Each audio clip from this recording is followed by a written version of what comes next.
스포츠는 거짓말을 하지 않는다. 저는 15년차 다큐멘터리 감독이자 스포츠 저널리스트 앨리슨 포스터입니다. LA 타임즈에서 스포츠 칼럼을 연재하고 있죠. 제가 오늘 여러분께 들려드릴 이야기는 2025년 하얼빈 동계 아시안 게임에서 목격한 충격적인 진실입니다. 스포츠 역사상 가장 노골적인 불공정 판정, 그리고 그 속에서 빛난 대한민국의 놀라운 품격. 저는 그곳에서 진정한 승자가 누구인지를 깨달았습니다. 중국 하얼빈 공항에 도착했을 때부터 느낌이 달랐습니다. 평소 제가 취재해온 유럽이나 북미의 스포츠 대회와는 전혀 다른 분위기였죠. 포스터 씨, 이번 대회는 조심해서 취재하셔야 할 겁니다. 현지 가이드의 말이 의아했습니다. 단순한 동계 스포츠 대회 아니었나요? 하지만 프레스센터에 도착하자마자 그 말의 의미를 이해할 수 있었습니다. 전 세계 기자들 사이에서 묘한 긴장감이 감돌았거든요. 중국과 한국의 대결이 이번 대회의 최대 관전 포인트가 될 것 같습니다. 옆자리에 앉은 영국 기자가 귀띔해 주었습니다. 단순한 메달 경쟁이 아닙니다. 정치적인 힘겨루기가 될 거예요. 처음에는 그저 과장된 말로 들렸습니다. 그러나 개막식이 다가올수록 이 긴장감은 점점 더 고조되어 갔죠. 프레스센터의 브리핑룸에서는 중국 기자들이 유독 한국 선수들의 과거 기록을 문제 삼고 있었습니다. 특히 쇼트트랙 종목에서요. 이건 좀 이상한데요? 자료를 검토하면서 의문이 들었습니다. 중국 측에서 제기하는 문제들이 지나치게 자기적으로 보였거든요. 마치 미리 준비된 각본처럼요. 저는 한국 취재진을 찾아가 봤습니다. 그들의 반응이 궁금했거든요. 아, 포스터 씨, 우리도 이미 알고 있습니다. 한국 기자단장 김민우는 담담하게 말했습니다. 이번 대회에서 어떤 일이 벌어질지 우리는 이미 예상하고 있어요. 하지만 괜찮습니다. 우리 선수들은 실력으로 증명할 테니까요. 그의 말에는 이상한 자신감이 묻어 있었습니다. 마치 앞으로 벌어질 일들을 모두 내다보고 있는 것 같았죠. 저는 그때까지만 해도 몰랐습니다. 제가 곧 목격하게 될 일들이 저의 기자 인생에서 가장 충격적인 순간이 될 거라는 걸요. 쇼트트랙 남자 500m 예선. 경기장의 함성이 귀를 찢을 듯 했습니다. 한국의 박지원 선수가 압도적인 실력으로 1위로 달리고 있었죠. 그런데 순간 믿기지 않는 광경을 목격했습니다. 이게 말이 되나요? 중국 선수가 명백하게 트랙을 벗어나 박지원 선수의 진로를 방해했는데도 실격 판정은 한국 선수에게 내려진 겁니다. 외신 취재석이 술렁였습니다. 외신 기자들도 고개를 절레절레 흔들었죠. 이건 너무 노골적인데요. 아무리 홈 2점이라고 해도 이건 도가 지나치네요. 하지만 더 놀라운 건 박지원 선수의 반응이었습니다. 분노나 항해 대신 박지원 선수는 담담하게 다음 경기를 준비하고 있었어요. 마치 이런 상황을 예상하고 있었다는 듯이요. 박 선수, 판정에 대해 어떻게 생각하시나요? 제가 인터뷰존에서 질문을 던졌습니다. 더 잘해야겠죠. 판정이 불리해도 이길 수 있을 만큼. 박지원 선수의 대답은 단순했지만 강력했습니다. 그리고 그 말은 현실이 되었죠. 준결승과 결승에서 박지원 선수는 어떤 판정으로도 부정할 수 없는 압도적인 경기력을 보여줬습니다. 특히 결승에서는 한국 귀화 선수였던 린 샤오진과의 대결에서 완벽한 승리를 거뒀죠. 중국 국기를 든 린 샤오진을 향해 환호하는 관중들 사이에서 박지원 선수는 홀로 더욱 빛났습니다. 그날 저녁 중국 매체들은 한국의 승리를 깎아내리려 했습니다. 하지만 전 세계의 카메라가 진실을 담고 있었죠. 오늘 우리는 단순한 스포츠 경기 이상의 것을 보았습니다. 영국 BBC 기자의 말이 가슴에 와닿았습니다. 저는 그날 밤 늦게까지 기사를 썼습니다. 단순한 경기 결과가 아닌 불공정에 맞선 한 선수의 투혼과 품격에 대해서요. 하지만 이것은 시작에 불과했습니다. 더 큰 충격이 저를 기다리고 있었거든요. 대회 3일차 아침, 저는 특별한 초대를 받았습니다. 포스터 씨, 오늘 오전 10시에 특별 시사회가 있습니다. 참석하시겠어요? 중국 조직위의 리우가 건넨 초대장. 쇼트트랙을 소재로 한 영화 나라라 빙판 위의 빛 시사회였습니다. 리우는 이번 대회 대변인이자 중국 관영 매체 출신 언론인이었죠. 선수촌 근처 대형 극장에 도착하자 낯익은 얼굴이 저를 반겼습니다. 포스터 여기 자리 있어요. 독일 도이체벨레의 베테랑 기자 밀러였습니다. 20년 넘게 동계 스포츠를 취재해온 전문가죠. 영화가 시작되고 얼마 지나지 않아 밀러가 저에게 작은 목소리로 말을 건넸습니다. 이건 영화가 아니라 선전물이에요. 중국이 한국을 어떻게 보고 있는지 너무 노골적으로 드러내고 있어요. 밀러의 말처럼 영화는 노골적이었습니다. 한국 선수들은 교활한 반칙자로, 중국 선수들은 정의로운 영웅으로 그려졌죠. 시사회가 끝난 후 프레스센터로 돌아가는 길에 한 남자가 저를 불러 세웠습니다. 포스터 씨, 잠시 이야기 나눌 수 있을까요? KBS 스포츠의 수석 기자 박상현이었습니다. 빙상 종목만 전문적으로 취재해온 관록 있는 기자였죠. 온화한 미소 뒤에 날카로운 통찰력을 가진 사람이었습니다. 박 기자의 사무실에 초대받게 된 저는 그날 더 큰 충격을 받게 됩니다. 그가 보여준 자료들은 중국의 계획적인 여론전을 낱낱이 보여주고 있었거든요. 이 영화는 빙산의 일각입니다.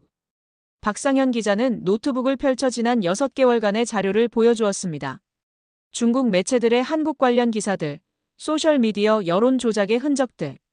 모든 것이 치밀하게 계획된 것이었죠. 더 놀라운 건 우리 선수들의 태도입니다. 박상현 기자가 창밖을 바라보며 말했습니다. 그때 문이 열리며 또 다른 인물이 들어왔습니다. 대한빙상경기연맹의 정태영 대변인이었죠. 우리 선수들에게 이런 압박은 오히려 동기부여가 됩니다. 정태영 대변인은 담담하게 말을 이어갔습니다. 지금 경기장에서 훈련 중인 우리 선수들을 보세요. 저 차분한 눈빛, 흔들리지 않는 마음가짐. 이런 도발에 흔들리기엔 우리가 너무 강해졌거든요. 창밖 경기장에서는 한국 대표팀이 묵묵히 훈련을 이어가고 있었습니다. 그들의 모습에서 이상한 평화로움이 느껴졌죠. 저는 그제서야 이해했습니다. 이 이야기의 진짜 주인공이 누구인지를. 선전과 음모로 가득한 이 무대에서 묵묵히 자신의 길을 걸어가는 한국 선수들이야말로 진정한 승자라는 것을. 하지만 이것은 이야기의 절반에 불과했습니다. 더 큰 시련과 더 놀라운 반전이 기다리고 있었거든요. 여자 3000m 계주 결승전. 그날의 경기는 제 기자 생활 20년 동안 본 경기 중 가장 충격적인 장면 중 하나였습니다. 이건 말도 안 되는데요? 결승전 마지막 바퀴. 한국의 최민정 선수가 선두로 달리고 있었습니다. 그때였죠. 중국의 판멍 선수가 갑자기 레인을 크게 벗어나 최민정 선수의 주로를 가로막았습니다. 최민정 선수가 넘어졌습니다. 관중석에서 환호성이 터져나왔죠. 이건 명백한 반칙입니다. 밀러가 자리에서 벌떡 일어났습니다. 인터뷰석의 모든 기자들이 동의하는 눈치였죠. 그러나 판정은 충격적이었습니다. 노 페널티 포 차이너. 사우스 코리어. 디스퀄러파이드. 믿을 수 없는 판정이 전광판에 떴습니다. 오히려 한국 대표팀이 실격 처리된 것이죠. 저는 즉시 인터뷰존으로 달려갔습니다. 최민정 선수를 만나야 했거든요. 그런데 최민정 선수의 표정이 예상과 달랐습니다. 최민정 선수, 이 판정에 대해 어떻게 생각하시나요? 최민정 선수는 잠시 생각에 잠기더니 차분하게 대답했습니다. 우리는 어느 정도 이미 예상했던 일입니다. 그래서 더 준비했고 더 강해졌죠. 남은 경기들에서 보여드리겠습니다. 그 말은 단순한 위로가 아니었습니다. 바로 다음 날 남자 5000m 계주에서도 비슷한 상황이 벌어졌거든요. 이번에도 중국 선수의 명백한 반칙이 있었고 또다시 한국 대표팀에게 불리한 판정이 내려졌습니다. 하지만 한국 대표팀의 분위기는 전혀 흔들리지 않았어요. 우리는 이제 어떤 판정이 나와도 이길 수 있습니다. 황대현 선수의 말이었습니다. 그리고 그 말은 현실이 되었죠. 남은 전 종목에서 한국 대표팀은 압도적인 기량으로 금메달을 쓸어담기 시작했습니다. 특히 개인전에서는 더욱 놀라웠어요. 어떤 판정으로도 부정할 수 없을 만큼 다른 선수들과의 격차가 너무 컸거든요. 이제 이해하시겠어요? 박상현 기자가 저에게 말했습니다. 이런 불공정한 판정들이 오히려 우리 선수들을 더 강하게 만들었습니다. 판정에 흔들리지 않을 만큼 압도적인 실력을 키운 거죠. 그의 말처럼 한국 대표팀은 달라져 있었습니다. 과거에는 판정에 항의하고 분노했던 모습 대신 실력으로 모든 것을 압도하는 성숙한 강자로 거듭나 있었죠. 하지만 더 놀라운 일은 따로 있었습니다. 그날 밤 선수촌에서 목격한 광경은 제가 한국을 완전히 다르게 보게 만드는 계기가 되었거든요. 선수촌 식당에서 저녁을 먹고 있을 때였습니다. 포스터 씨 저기 좀 보세요. 옆자리에 밀러가 한국 대표팀이 있는 쪽을 가리켰습니다. 방금 전 불공정한 판정으로 메달을 놓친 선수들이었죠. 하지만 그들의 모습은 제가 예상했던 것과는 완전히 달랐습니다. 최민정 선수는 태블릿으로 경기 영상을 보며 차분하게 다음 경기를 분석하고 있었고, 황대현 선수는 후배들과 작전 회의를 하고 있었죠. 놀랍지 않나요? 보통은 이런 판정 뒤에 선수들이 의욕을 잃거나 분노하기 마련인데 밀러의 말에 저는 고개를 끄덕였습니다. 그때 국제빙상경기연맹의 토마스 감독관이 우리 테이블로 다가왔습니다. 한국 선수들의 정신력은 정말 특별합니다. 20년간 빙상 종목을 담당해왔지만 이런 팀은 처음 봅니다. 토마스 감독관은 놀라운 통계를 보여주었습니다. 대회 3일차까지 한국은 11개의 금메달을 따냈습니다. 더 놀라운 건 이 중 8개가 불공정 판정 이후에 나온 것이라는 점이었죠. 프레셔 메이크스 다이먼즈. 압박이 다이아몬드를 만든다고 하죠. 토마스 감독관의 말이 가슴에 와닿았습니다. 그날 밤 늦게 저는 경기장 취재를 마치고 숙소로 돌아가는 길이었습니다. 그런데 훈련장에서 불빛이 새어나오는 게 보였죠. 안을 들여다보니 한국 대표팀이 아직도 훈련 중이었습니다. 이 시간까지요? 한국 취재진의 박상현 기자가 제 옆에 섰습니다. 우리 선수들에겐 이게 일상입니다. 어떤 상황에서도 흔들리지 않는 이유가 바로 이거죠. 다음 날 아침 국제 언론들은 일제히 한국 대표팀을 주목하기 시작했습니다. 아이스 워리어즈 비안드 더 골드 메덜즈. 특히 BBC의 특별 리포트가 인상적이었습니다. 한국 대표팀의 진정한 강점은 메달이 아니다. 그들이 보여주는 흔들리지 않는 정신력, 그리고 더 강해지려는 의지야말로 그들의 본질이다. 며칠 뒤 혼성 계주 결승전. 경기장은 한국 응원단의 함성으로 가득 찼습니다. 이번에도 중국의 방해 작전이 있었지만 한국 대표팀은 마치 예상했다는 듯 완벽하게 대응했죠. 결승선을 통과하는 순간 저는 깨달았습니다. 제가 지켜본 것은 단순한 스포츠 경기가 아니었어요. 이것은 한 나라의 저력, 그리고 진정한 강자의 품격을 보여주는 순간이었습니다. 하지만 곧 저는 또 다른 충격적인 사실을 알게 됩니다. 한국의 진정한 저력은 빙상 위에만 있는 게 아니었거든요. 대회 5일차 선수촌 근처의 기자 숙소에서 이상한 소동이 일어났습니다. 이게 무슨 냄새죠? 프랑스 기자가 들고 있던 중국 맥주에서 이상한 냄새가 났습니다. 현지 매점에서 구입한 맥주였죠. 곧이어 충격적인 뉴스가 전해졌습니다. 하얼빈에서 유통되는 저가 맥주에서 곰팡이 독소가 검출됐다는 소식입니다. 기자촌이 발칵 뒤집혔습니다. 대부분의 기자들이 그 맥주를 마셨거든요. 포스터 씨, 우리 식당으로 가시죠. 박상현 기자가 저를 한 식당으로 안내했습니다. 이미 여러 외신 기자들이 자리 잡고 있었죠. 여기는 한국 기업이 운영하는 식당입니다. 위생 관리가 철저하죠. 테이블에는 김치찌개와 함께 한국 맥주가 놓여 있었습니다. 처음 마셔보는 한국 맥주의 맛에 놀랐습니다. 이 깔끔한 맛은 뭐죠? 한국의 식품 품질 관리 기준은 세계에서 가장 엄격한 수준입니다. 박상현 기자의 설명이 이어졌습니다. 단순히 맛이나 위생만의 문제가 아닙니다. 스포츠든 음식이든 한국은 모든 면에서 완벽을 추구하죠. 그때 밀러가 흥미로운 이야기를 꺼냈습니다. 실은 독일 방송에서 한국의 품질 관리 시스템에 대한 다큐멘터리를 준비하고 있어요. 한국이 어떻게 이런 수준에 도달했는지 세계가 주목하고 있거든요. 식사를 마치고 나오는 길에 작은 편의점에 들렀습니다. 그곳에서 본 광경이 인상적이었죠. 한국 제품들은 하나같이 꼼꼼한 영문 표기와 성분 표시가 되어 있었습니다. 심지어 작은 과자 하나에도 국제 품질 인증 마크가 붙어 있었죠. 이게 바로 한국식 완벽주의입니다. 박상현 기자가 말했습니다. 우리는 세계 무대에서 인정받기 위해 이런 기본적인 것부터 철저히 해왔어요. 스포츠도 마찬가지죠. 그날 밤 숙소로 돌아와 노트북을 펼쳤습니다. 이제야 이해가 되기 시작했습니다. 한국의 스포츠 강국 이면에는 이런 완벽을 향한 끊임없는 노력이 있었던 거죠. 빙상 위의 금메달은 그저 그 노력의 한 단면일 뿐이었습니다. 아침 6시 한국 취재진의 사무실은 이미 불이 켜져 있었습니다. 이렇게 일찍부터 일하시나요? 박상현 기자의 모니터에는 경기 영상이 여러 개 띄워져 있었습니다.